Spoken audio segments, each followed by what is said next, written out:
Accuracy, balance, credibility. यो हो ABC news. म कविराज बिसी। कार्यक्रम हो अपरेसन बिग न्यूज। सत्य समाचार खोज्ने, तथ्य प्रस्तुत गर्ने र प्रस्तुतिलाई सन्तुलित बनाउने हाम्रो प्रतिज्ञा हो। यही प्रतिज्ञा पूरा गर्ने खरो प्रयास हो अपरेसन बिग न्यूज। जनसरोकारका हरेक विषयलाई हामी बिग न्यूज बनाउँछौँ र हरेक बिग न्यूजको अन्तर्कथा खोज्दै दर्शकका अगाडि अपरेसन गर्छौँ। फरक समाचार र गहिरो समाचार दिने हाम्रो प्रयास निरन्तर जारी छ।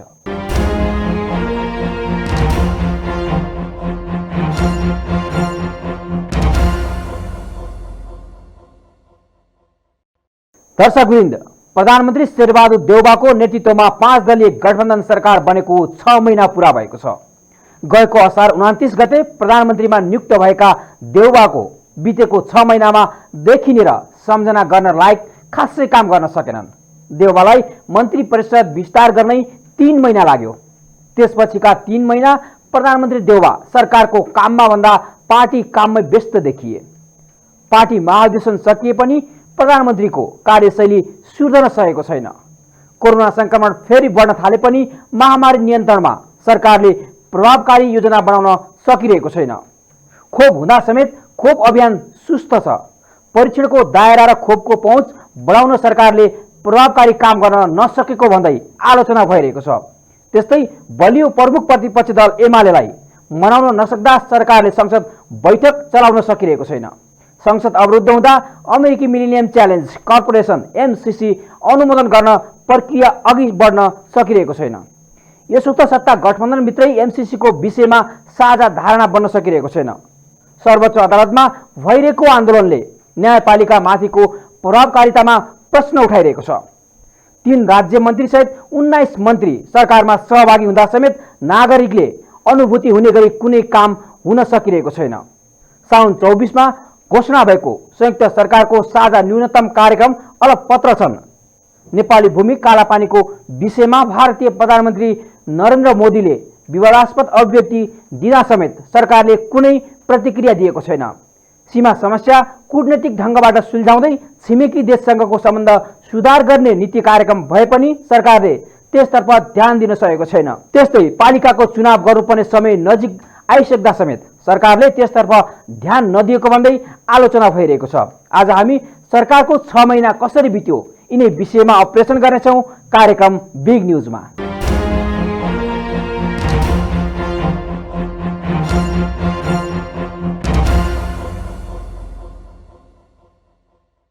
दर्शकवृन्द, तत्कालीन प्रधानमन्त्री केपी शर्मा ओली नेतृत्वको सरकारले दोस्रो पटक गरेको प्रतिनिधि सभा विघटन सर्वोच्च अदालतको फैसलाले उल्टाइ मात्र दिएन, बरु बहुमत साबित गरेर सर्वोच्च पुगेका नेपाली कांग्रेसका सभापति शेरबहादुर देउवालाई परमादेश दिँदै प्रधानमन्त्री बन्ने मार्ग प्रशस्त गर्यो। यसले संविधानको मर्म अनुरूप संसद पुनर्स्थापना र सरकार सञ्चालनमा महत्त्वपूर्ण भूमिका खेल्यो। तर प्रधानमन्त्री नियुक्त भएको 2 महिनासम्म सरकारले पूर्णता नपाउनु र लगतै राज्यका 3 अङ्गमध्ये व्यवस्थापिका र न्यायपालिका भित्रको महिनौदेखिको सङ्कट जारी रहेको छ। व्यवस्थापिका र न्यायपालिका भित्रको सङ्कट समाधानका लागि कार्यपालिका अर्थात् सरकार लगभग विफल देखिएको छ।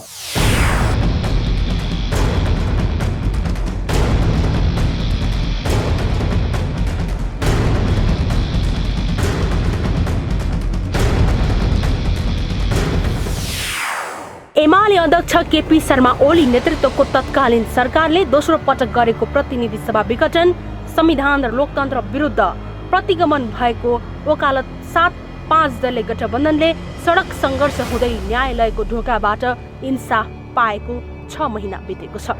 संसद पुनर्स्थापनापछि आफूहरूको नेतृत्वको सरकारबाट आम नागरिकका सबै समस्यामा महलम लगाउने 5 दलीय गठबन्धन विगत 6 महिनामा एकपछि अर्को समस्यामा फँसेको छ। देशमा देखा परेको संवैधानिक र राजनीतिक सङ्कटलाई सर्वोच्च अदालतको फैसलाले सुरक्षित अवतरण गराए पनि त्यही न्यायालय भित्रको विवाद भने छताछुल्ल भयो। विगतदेखि नै न्यायालयमा पर्दै आएको राजनीतिक लगायतका विभिन्न प्रभाव यो पटक छर्लङ्ग बाहिर आए पनि इतिहासमै पहिलो पटक महिनौसम्म न्यायमूर्ति र न्यायकर्मीहरू सडक सङ्घर्षमा समेत उत्रिए।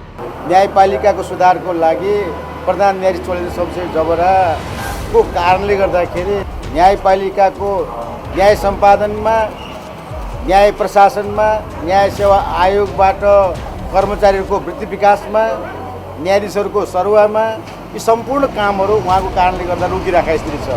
उहाँको राजीनामा नआएको कारणबाट सम्पूर्ण कामहरू ठप्प भइरहेका स्थितिमा त्यो चिज विकास दिनको लागि उहाँको बहिर्गमन, उहाँको राजीनामा आवश्यक छ र त्यो दिलाउनको लागि हामीहरूले जो आन्दोलन उठाएका थियौँ उहाँको राजीनामाको साथसाथै जुन दिनमा उहाँले राजीनामा दिनुहुन्छ त्यो दिनबाट न्यायपालिकाका सुधारको लागि हामीले जो प्रतिवेदन दिएका थियौँ त्यो प्रतिवेदन कार्यान्वयनको लागि बाटो खुल्छ र त्यो बाटो बन्द गर्नु भनेको सेवाग्राहीहरूलाई न्याय नदिनको लागि, न्याय किनबेच गराइराख्नको लागि रहेको हुन्छ। त्यो अवस्था बारले चाहँदैन। त्यो बारले त्यस कारणले गर्दाखेरि उहाँको छिटो से छिटो बहिर्गमनको लागि, राजीनामाको लागि हामीले आन्दोलन गरिरहेका छौँ। यता राज्यको अर्को महत्त्वपूर्ण अङ्ग संसद पुनर्स्थापना भएकै दिनदेखि प्रमुख प्रतिपक्षी दल एमाले निरन्तर अवरोध गरिरहेको छ। प्रतिनिधि सभामा नागरिकका सवाल उठाउने भन्दा राजनीतिक दलको तुस मेटाउने थलो बनेको छ। पछिल्लो समय संसदको बैठक पनि पटक पटक स्थगित हुँदै आएको छ। एमाले विशेष गरी अध्यक्ष केपी ओली आफूले गरेको विघटन सही थियो भने प्रमाणित गर्न संसद अवरोध जारी राख्न चाहन्छन् भन्ने सन्देश पनि प्रवाह हुन थालेको छ। तर सरकारले एमालेलाई वार्तामा ल्याएर संसद सुचारू गर्न खासै बलियो पहल गर्न सकेको छैन। पार्टी चलाउनका लागि विधि चाहिन्छ। विधि विधानको पालना भएन भने त्यसले पार्टीको रूपमा काम गर्न सक्दैन। देश चलाउनका लागि संविधान चाहिन्छ। संविधानको पालना गरिएन भने देशमा भद्रगोल हुन्छ। त्यस हुनाले हामी बाँधिनुपर्छ विधिबाट। जुनसुकै तहका नेता किन नहुन्, जुनसुकै तहका कार्यकर्ता किन नहुन्, जुनसुकै तहमा बसेका शीर्ष व्यक्तित्व किन नहुन् या साधारण सडकमा बस्ने मानिस किन नहुन्, ती सबैले विधि विधानको पालना गर्नुपर्दछ। यस अर्थमा विधिमा बाँधियो भने देश अगाडि बढ्दो रहेछ। राष्ट्रियताको कुरा गरेर मात्र पुग्दैन। यो राष्ट्रियताको नाममा जनतालाई दास बनाउने कुरा पनि स्वीकार्य हुन सक्दैन। कुनै एउटा व्यक्तिको तानाशाही हामीलाई स्वीकार हुन सक्दैन। कुनै वंशको हामीलाई तानाशाही स्वीकार हुन सक्दैन। त्यस हुनाले कहिलेकाहीँ वंशको तानाशाही हुन्छ, कहिलेकाहीँ एउटा व्यक्तिको तानाशाही हुन्छ। यी सबै खालका तानाशाही प्रकृतिसँग जुधेर नै हामी लोकतन्त्रको झन्डा बुलन्द गर्न सक्दछौँ। बल्ल विकास प्राप्तिको कुराको कुनै अर्थ रहन्छ। यस अर्थमा लोकतन्त्रका मूल्य र मान्यतालाई आत्मसात गरेर सिङ्गो देशमा सबैको सम्मानको स्थितिलाई सुनिश्चित गरेर, सबैको मर्यादाको रक्षा गरेर, सबैप्रति सम्मान भाव राखेर अगाडि बढ्न सक्ने हो भने अनि देशले बल्ल प्रगति गर्न सक्दछ। न्यायपालिकाभित्रको विकृति विरुद्ध सर्वोच्च अदालतकै न्यायमूर्तिहरू न्यायका लागि सडक आन्दोलनमा उत्रनु पर्यो। प्रधान न्यायाधीश चोलेन्द्र शमशेर जबरा माथि पनि उत्पन्न विभिन्न शङ्का उपशङ्काले सिङ्गो न्याय जगत पनि अस्तव्यस्त रह्यो। सरकारका प्रमुख अङ्गहरू न्यायपालिका, कार्यपालिका र व्यवस्थापिकामा भएको यसकाले विचलनले जनमानसमा आम रूपमा निराशा पैदा गर्यो। त्यसो त न्यायपालिकामा सर्वोच्च अदालतका प्रधान न्यायाधीश जबराले राजीनामा दिनुपर्ने आवाज उठे पनि एमालेले यसमा संसद पुनर्स्थापना गराएका सबै न्यायाधीशहरूले राजीनामा दिनुपर्ने धारणा राख्दै आएको छ। यी विविध समस्याको समाधानका लागि प्रधानमन्त्री देउवा एमाले अध्यक्ष ओलीको निजी निवास बालकोटमा समेत छलफल गर्न पुगे। तर पनि नतिजा भने आजको भोलि नै परिणाममुखी आउने देखिँदैन। हामीले चाहिँ यो बिचमा जति पनि तपाईँको चाहिँ राज्यका तीनटै अङ्ग डिफङ चल्न नसक्ने अवस्थामा पुग्यो। व्यवस्थापिका चलिरहेको छैन। कार्यपालिका अब जेन तेन यसो मन्त्रीज्यूहरू हाजिर गर्ने बाहेक अरू कुनै काम गरिराख्नु भएको छैन। न्याय क्षेत्र नै सिँगै लथालिङ्ग अवस्थामा छ। यो सबै परिस्थितिको बिचमा हामीले चाहिँ सत्ता पक्षलाई पटक पटक भन्यौँ, हामी सत्ता पक्ष र प्रतिपक्षको बिचमा वार्ता बस्न चाहन्छौँ, छलफल गर्न चाहन्छौँ, त्यसको निष्कर्षको आधारमा सबै कुराहरू हामी सहमति गरेर अगाडि जान चाहन्छौँ भनेर धेरै पटक भन्यौँ। तर सत्ता पक्षले कुनै चासो देखाएन। त्यस पछाडि अब नेकपा एमाले पनि त एउटा मुलुकको पहिलो पार्टी हो फेरि, अनि पहिलो पार्टी हुनुको नाताले अनि त्यसपछि उसको पनि जिम्मेवारी रहन्छ। त्यसैले सधैँभरि अड्किने खालको स्थितिमा त सत्ता पक्ष नै अड्काउने काममा लागिरहेको छ भनेपछि हामीले पहल कदमी गर्नुपर्छ भनेर यो विगत एक हप्तादेखि हामीले औपचारिक अनौपचारिक धेरै खालका चाहिँ एक खालको समन्वयहरू गऱ्यौँ र त्यसको परिणामस्वरूप अब प्रधानमन्त्री चाहिँ अब हाम्रो पार्टी अध्यक्षको निवासमा पुग्ने स्थिति बन्यो र यसपछि कन्टेन्टहरूको बारेमा हामी पछि छलफल गर्छौँ। कन्टेन्टहरू के भए के आउँछ भन्ने कुरा अझ थप छलफल आवश्यकता छ र ती छलफलहरूबाट चाहिँ केही कन्टेन्टहरूको निष्कर्ष निक्लेलान्। त्यसो त 5 दलको सरकारको नेतृत्व गरिरहेको कांग्रेसभित्रै पनि वरिष्ठ नेता रामचन्द्र पौडेल पक्षको असन्तुष्टि रहेको थियो। तथापि पौडेलको संयोजकत्वमा सरकार सञ्चालनका लागि उच्च स्तरीय राजनीतिक संयन्त्र निर्माण भइसकेको छ। देउवाले एकलौटी रूपमा आफ्नो पक्षका नेताहरूलाई मन्त्री बनाएको प्रति पार्टीभित्रै आलोचना खेपेका देउवाले फरकका विचारधाराका 5 दल सँगसँगै आफ्नै पार्टीभित्रका असन्तुष्ट पक्षलाई मनाउनु अर्को चुनौती रह्यो। त्यसो त प्रधानमन्त्री देउवाले सर्वोच्चमा देखिएको समस्या न्यायपालिकाभित्रै समाधान हुनुपर्ने बताउँदै आएका छन्। यदाकता भने न्यायालयको विवाद समाधानका लागि सरकार मौन बस्न नहुने आवाज सत्तारूढ घटककै नेताहरूबाट उठ्ने पनि गरेको छ। संसद पुनर्स्थापना र सरकार सञ्चालनकै अवस्थामा रहे पनि न्यायालयको यो समस्या अझै हल हुन सकेको छैन। बरु कार्यपालिका र न्यायपालिका बीच लेनदेन भएको कुरा खुला रूपमा समेत चर्चामा छ। लोकतन्त्रमा सेपरेसन अफ पावरको हामी कुरा गर्छौँ, कार्यपालिका न्यायपालिका र व्यवस्थापिका संसदको। तर अहिले मर्जर अफ पावर हो कि भन्ने पनि मलाई कता कता आभास भइरहेको छ। मैले भन्न खोजेको के भने राजनीतिज्ञहरूले न्यायपालिकामा भाग खोज्ने अनि प्रधान न्यायाधीशले मन्त्री परिषदमा भाग खोज्छ। यसले देशलाई कहाँ पुर्याउँछ त्यतातिर हेरौँ। दोस्रो कुरा, तपाईको छलफल गर्ने ठाउँ, जनप्रतिनिधिहरूले छलफल गर्ने ठाउँ पार्लियामेन्ट हो, त्यहाँ छलफलै हुँदैन, अध्यादेशबाट देश चल्दैछ। चुनाव आवश्यक, हामी पनि चुनाव आवश्यकै भन्छौँ। व्यवस्थापिका, कार्यपालिका र न्यायपालिका तिनटै अस्तव्यस्त देखिन्छ। त्यसले चुनाव अपरिहार्य छ। तर सुप्रिम कोर्टले जुन निर्णय गरेको छ त्यो निर्णयले त हामीहरूलाई एउटा बाटो दिएको छ नि, त्यो बाटोले त 5 वर्ष चलाऊ भनेर भनेको छ। त्यस कारण 5 वर्ष त चलाउनु पर्यो, हामीले अर्को उपाय त छैन।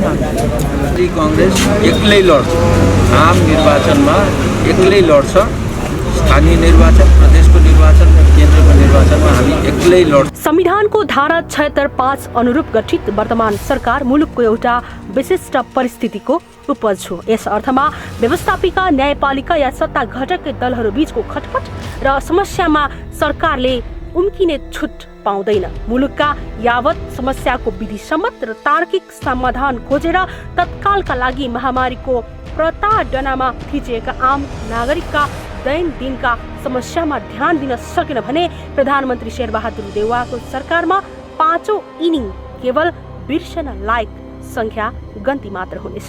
क्यामेरामा ध्रुव अधिकारीका साथमा सपना धामी, काठमाडौँ।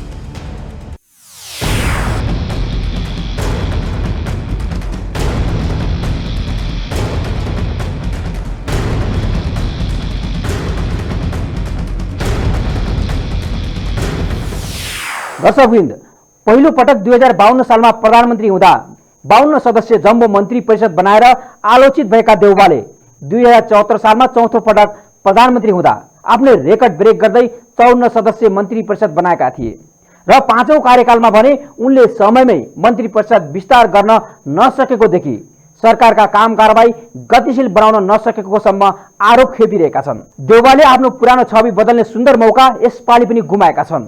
अब बाँकी कार्यकाल कसरी बिताउने हुन् त्यो पनि हेर्न बाँकी छ।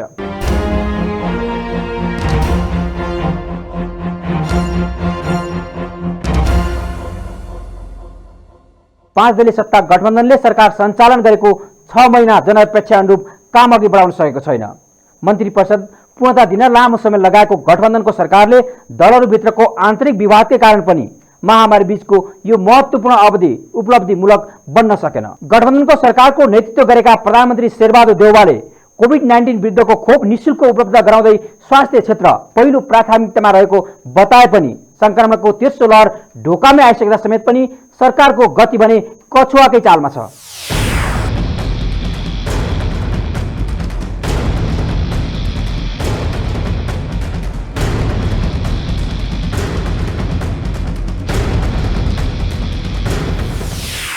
कोभिड-19 महामारीले देश निरन्तर आक्रान्त बनाइरहेको बेला तत्कालीन ओली सरकारले दुई पटक गरेको प्रतिनिधि सभा विघटनले संविधान, राजनीतिक दलहरू, समाजका बुद्धिजीवी, नागरिक अगुवा सबैमा नै थप संकट निम्त्यायो। 5 दलको सत्ता गठबन्धनको नेतृत्व गरेका प्रधानमन्त्री देउवाले पहिलो प्राथमिकतामा नागरिकमा कोभिड-19 विरुद्धको खोप उपलब्ध गराइने बताएका थिए। यससँगै प्राकृतिक प्रतिकूलताले पनि आम नागरिकमा निरन्तर क्षति पुर्याउँदै आयो। देशमा लामो सङ्घर्ष पश्चात प्राप्त संविधान र व्यवस्थालाई बचाउँदै जनमुखी काम गर्ने सरकारले गरेको प्रतिबद्धता भने कार्यान्वयन हुन सकेको छैन। सत्ता गठबन्धनमा रहेका दलहरू जनमुखी काममा भन्दा पार्टीको आन्तरिक किचलो व्यवस्थापन गर्नमै बढी समय खर्चिरहे। को बारेमा बुझ्दै नबुझ्ने मान्छेहरूले नेतृत्व लिँदाखेरि मुलुकले क्षति बेहोर्छ, दुःख पाउँछ र हाम्रा धेरै विकास आयोजनहरू आज ठप्प छ,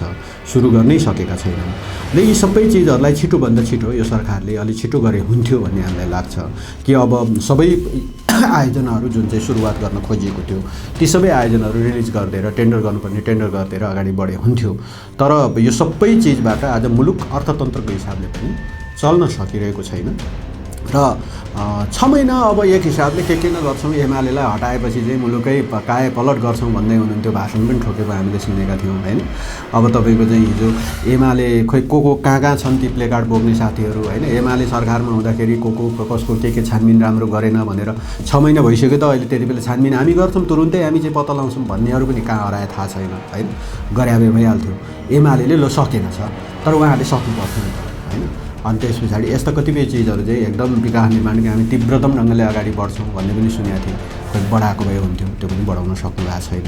त एक हिसाबले मुलुकको 6 महिना खेर गयो र अब यो धेरै खेर जाने भन्दा पनि अब एउटा सहमतिको आधारमा अब कसरी अगाडि बढ्ने भन्ने कुरामा हामी जिम्मेवार छौँ। एमाले हामी वार्ता गर्न तयार छौँ र त्यसैले हामीले वार्ताको पहल कदमी गरेका छौँ र त्यो अनुसार अब प्रधानमन्त्रीज्यू पनि सकारात्मक हुनु भएको छ। अब प्रतिपक्ष नेता पूर्व प्रधानमन्त्रीको निवासमै पुग्ने भने त्यो सकारात्मक कुरा हो र यसबाट थप अरू निष्कर्षसहित हामी अगाडि बढ्छौँ। समग्रमा यो 6 महिनाको अवधिमा सरकारको महत्त्वपूर्ण उपलब्धि देखिँदैन। तिनै तहको निर्वाचन सम्पन्न गर्नुअघि जनतामा डेलिभरी दिने काम कारबाहीका लागि गठबन्धनले साझा न्यूनतम कार्यक्रम प्रस्तुत गरेको थियो। कोभिड-19 महामारीको निरन्तर प्रभावका कारण आर्थिक वृद्धि दर हुन नसकेको अवस्थामा चलायमान अर्थतन्त्रका लागि रणनीतिक कार्यक्रमहरू पनि अघि बढेको छैन। यसबीचमा काङ्ग्रेस, माओवादी लगायतका दलहरू पार्टीको राष्ट्रिय महाधिवेशनमा थप व्यस्त भए। विगतको ओली सरकारले सिनको भाँच्न नसकेको आरोप लगाउँदै आएका दलहरू पनि सत्तामा त आए तर देश विकासको काम भने प्रभावकारी रूपमा अघि बढ्न सकेन। मर्यादित भएर राजनीति गर्न चाहन्छ, न्यायसङ्गत हुनुपर्छ भन्ने हामीहरूको चाहना। न्यायसङ्गत भएन भने त त्यहाँ अप्ठ्यारो त पर्छ। आगामी निर्वाचनमा 15 देखि 20 लाख मानिसहरूलाई नेपाली कङ्ग्रेसमा आबद्ध गराउन सक्यो भने हामी निर्वाचन जित्छौँ भनेर भन्दैछौँ। तर यस्तै तरिकाले उहाँ हिँड्नुभयो भने पार्टी दुर्घटनामा पर्न सक्छ। त्यसरी जान थाल्नु भने पार्टी वास्तवमा दुर्घटनामा जान्छ नि। दुर्घटना भनेको तपाईँको स्थानीय निर्वाचनमा तपाईँले जितेन, प्रदेशमा जित्न सकेन, केन्द्रमा जित्न सकेन भने त्यसको दोष कसले लिने? र नेपाली जनतामा, आम जनतामा, त्यो तपाईँको गाउँका साथीहरूमा पनि एमसिसीको कारण सन्तास फैलिएको छ। मान्छेलाई डर के छ भने सार्वभौम सत्तै देशको जान्छ कि भन्ने चिन्ता मानिसहरूलाई लागेको छ।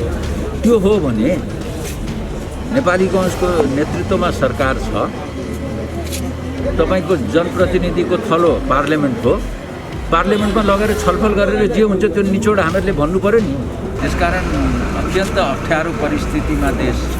कोभिड-19 डेल्टा भन्दा 5 गुणा संक्रामक भनिएको नयाँ भाइरस ओमिक्रोनको प्रभाव पनि उत्तिकै बढ्दो छ। कोभिड संक्रमण अनियन्त्रित बन्दै जाँदा भगवान भरोसाको अवस्था रहेकोमा अब ओमिक्रोनले कुन सम्मको रूप लिने हो यो भने अझै हेर्न बाँकी छ।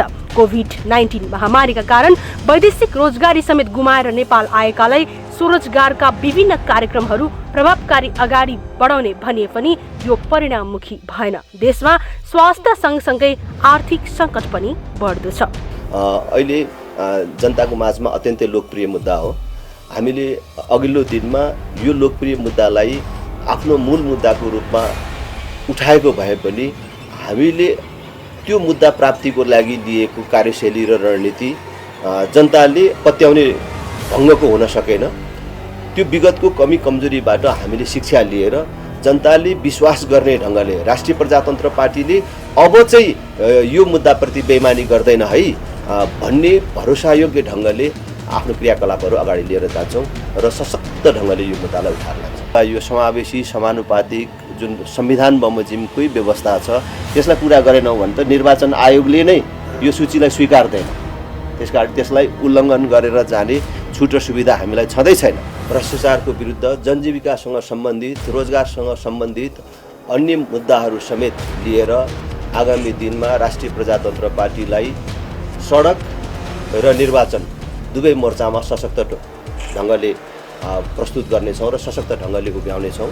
तर त्यसले गर्नुपर्ने कामका आधारमा हामीले थप चाहिँ त्यहाँ जानुपर्ने मान्छेको चाहिँ योग्यता के हो, दक्षता के हो, क्षमता के हो, अनि त्यसको लागि चाहिँ नि एउटा पार्टीमा लागेको भन्दा बाहिरका मान्छेहरू पनि दक्ष मान्छेहरू राज्यको निकायहरूमा चाहिँ नि जान सक्छन्। निर्वाचनको बेलामा पार्टीका तर्फबाट निर्वाचनमा मान्छेहरू लड्छन्, तर निर्वाचित भइसके पछाडि सबै नागरिकको प्रतिनिधि हो भन्ने खालको भावना हामीले जगाउन अहिलेसम्म पनि सकेका छैनौँ।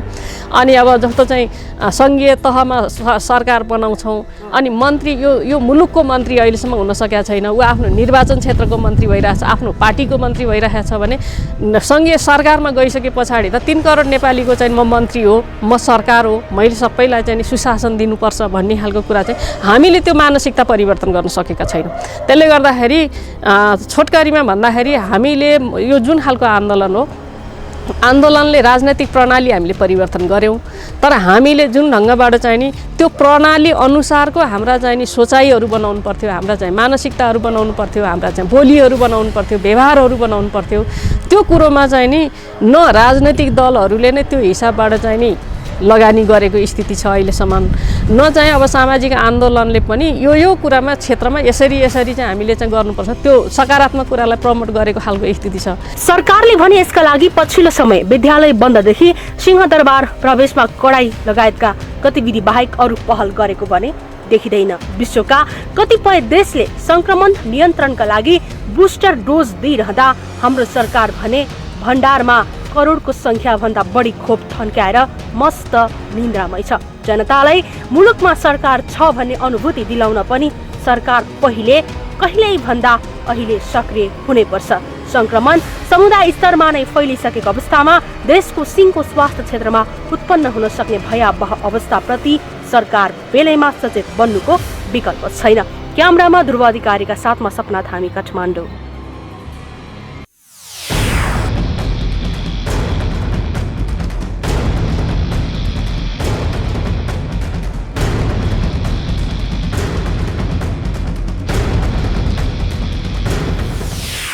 दर्शकवृन्द, कोरोनाको तेस्रो लहर फैलिँदै गर्दा नियन्त्रणमा सरकार उदासीन रहेको र खोप अभियानलाई प्रभावकारी बनाउन नसकेकोमा आलोचना भइरहेको छ। देउबा नेतृत्वको सरकार गठन हुँदा देशमा लोकतन्त्र र कानुनी शासन सङ्कटमा थियो। अर्कोतिर खोप अभावले कोरोनाबाट जनता त्रसित थिए भनियो, तर अहिले सरकारले लोकतन्त्र र सामाजिक न्यायलाई मजबुत बनाएको दावी गरेको छ। तर अझै पनि सरकार जनताको सुरक्षाप्रति गम्भीर बन्न सकेको छैन।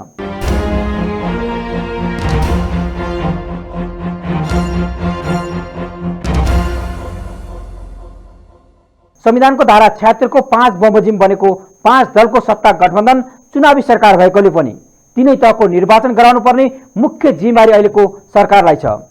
माघ 12 गते राष्ट्रिय सभा सदस्यको त्यसपछिका पनि अरू निर्वाचनका नियमित कार्यतालिकाहरू छन्। तर कोभिड-19 महामारीभन्दा बढी आक्रामक ओमिक्रोन भाइरस समुदायमा फैलिने यो जटिल अवस्थामा यसका नियन्त्रणका लागि सरकारले सर्वप्रथम आवश्यक पहल कदमी लिनु जति जरुरी छ त्यति नै जरुरी भू राजनैतिक गलपासो बनेको अमेरिकी सहयोग परियोजना MCC को टुङ्गो लगाउनु पर्ने देखिन्छ।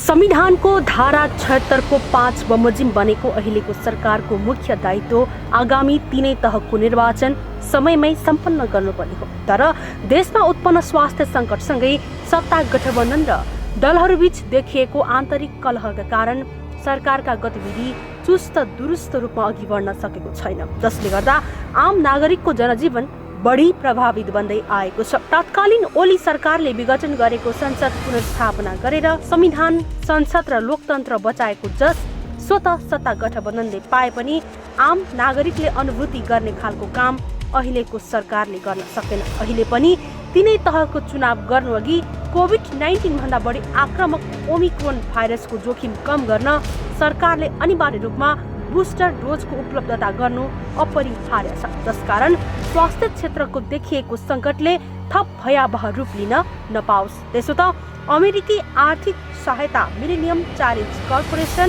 MCC जस्ता विषयले पनि सत्ता गठबन्धन बीचमा हलचल ल्याइ नै रहेको छ। चुनाव आवश्यक, हामी पनि चुनाव आवश्यकै भन्छौँ।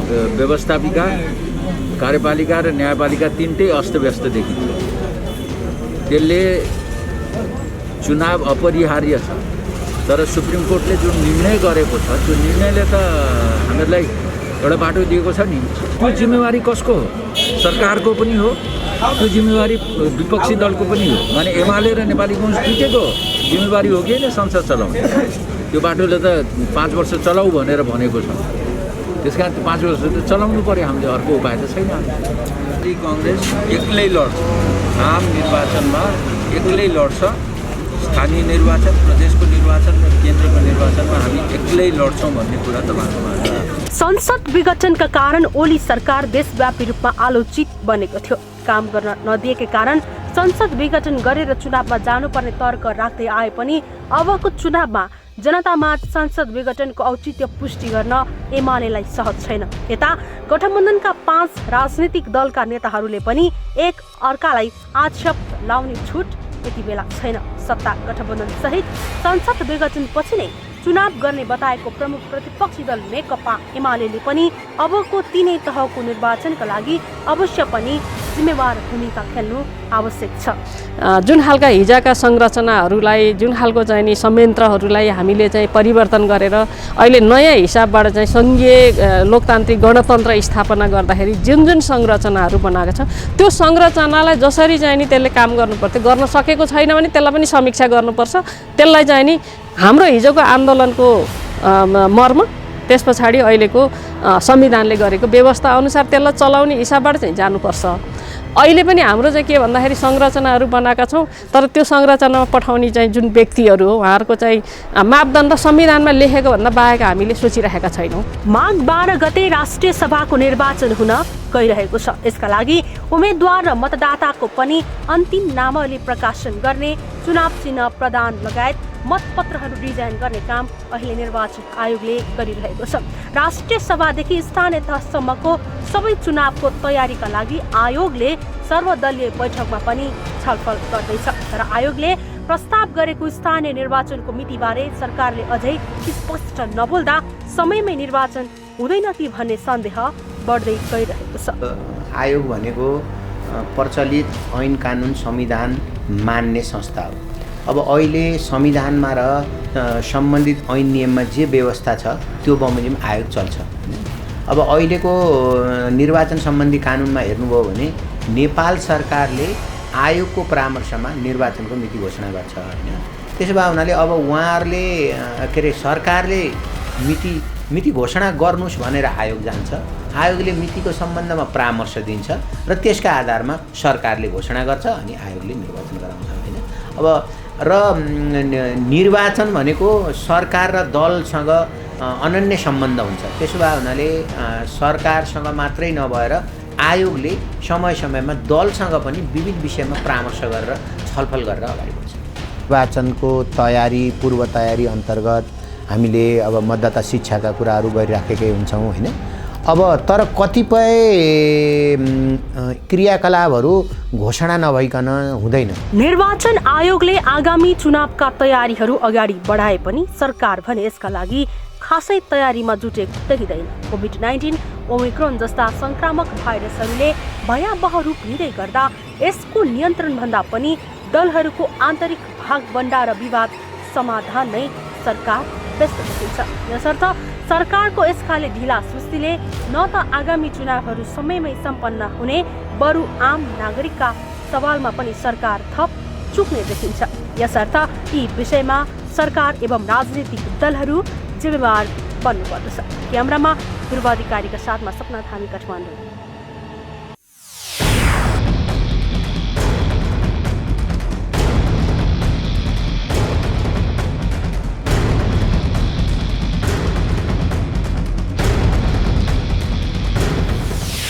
दर्शकवृन्द, आफ्नो निर्णयका कारण यसअघि पटक पटक विवादमा परेका देउबा यसपटक पनि विवादमुक्त रहन सकेका छैनन्।